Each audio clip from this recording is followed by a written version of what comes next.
but you can revise it. How much did it cost American taxpayers in terms of the strike to the Iranian school where kids were killed? Do you have that number in terms of the missiles we used? As I've said, that unfortunate situation remains under investigation. You don't know how much it costs the taxpayer? But I wouldn't tie a cost to that, to anything. It's a reasonable question, no, sir? I mean, our taxpayer money was going there. Do you know how much it will cost Americans in terms of their increased cost in gas and food over the next year because of the Iran war? I would simply ask you what the cost is of an Iranian nuclear bomb. I'm going to give you that opportunity. I would simply ask you what you're playing gotcha questions about no, domestic things. I'm not. You're saying it's a gotcha question to ask what it's going to be in terms of the increased cost of gas. Why won't you answer what it costs to prevent Iran from getting a nuclear bomb? I give you that, sir. But let me. What would it cost? What would you pay to ensure Iran doesn't get a nuclear bomb? What would you pay? I reclaim my time. Do you not know? You had no one do the analysis of what the increased cost of gas and food on the American people are going to be? What is the cost of Iran holding that? Congressman Ro Khanna asked one simple thing. What is this war actually costing Americans? And what he got back? No numbers. No clarity. Just deflection.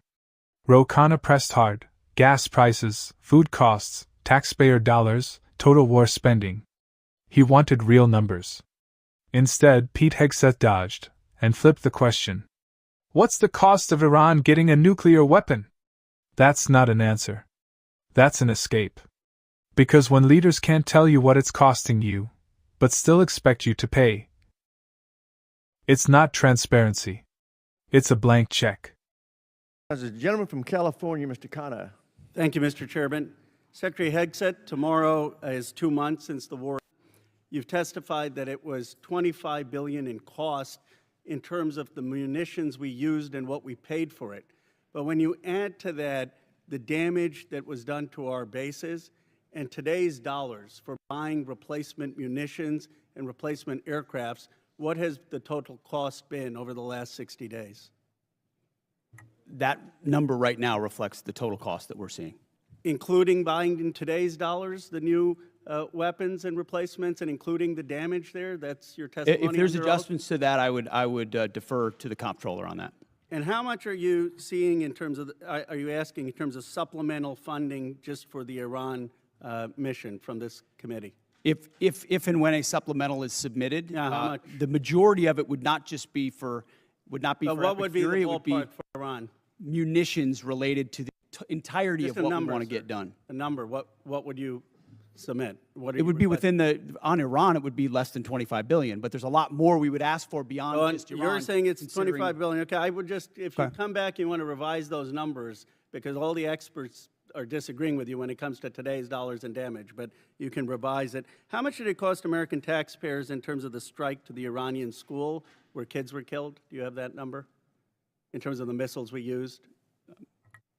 As I've said, that unfortunate situation remains under investigation. You don't know how much it costs the taxpayer? But I wouldn't tie a cost to that, to anything.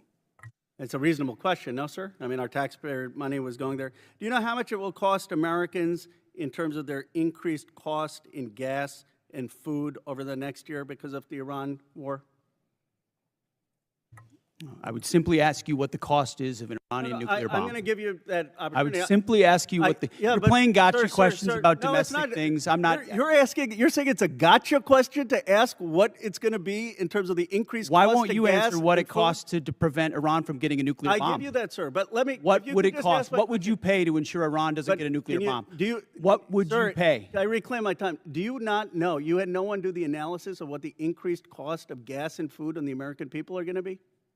What is the cost of Iran holding that straight at issue with nuclear weapons? It's $631 billion, which means it's an increase of $5,000 a year for American households. Now, let me give you this point. You're saying that your operation is preventing a nuclear Iran.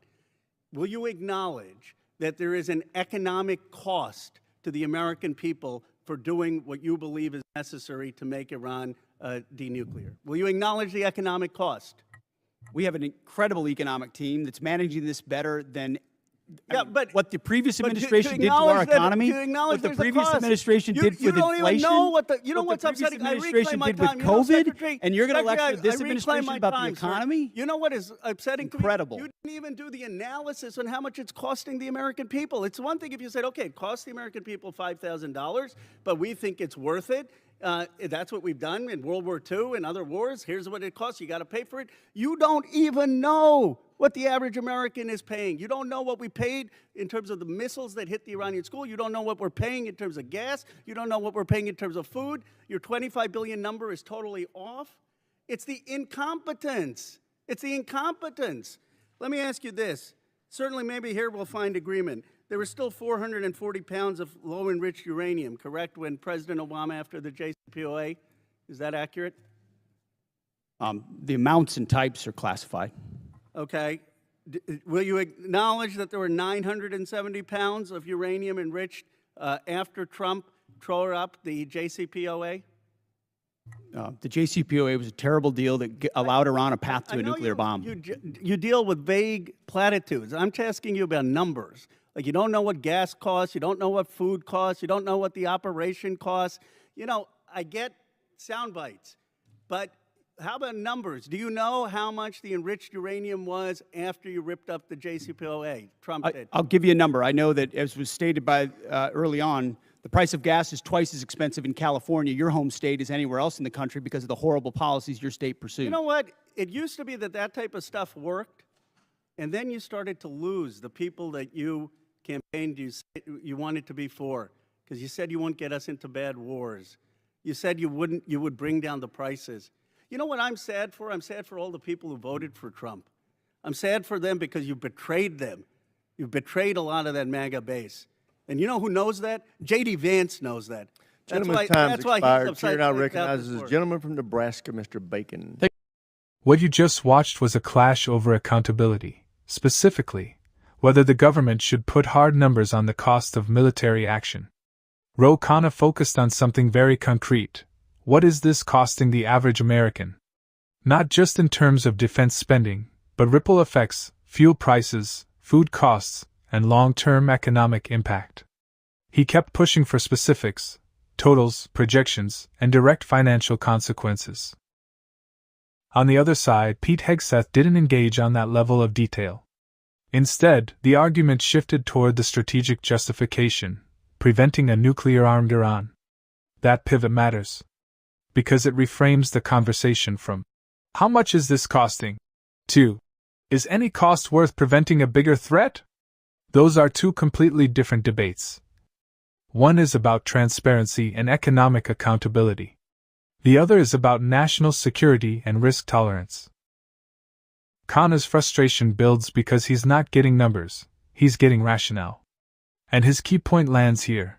If leaders are asking Americans to bear the cost, they should at least be able to quantify it. The response suggests something else, that the threat itself is so serious, the exact cost becomes secondary. That's the core tension. Do you justify first and explain later? Or do you explain the cost before asking people to accept it? That's why this exchange feels unresolved. Because neither side is actually answering the other's question. If you want more straight, no-nonsense breakdowns like this, hit like and subscribe, so you don't miss what they're not telling you.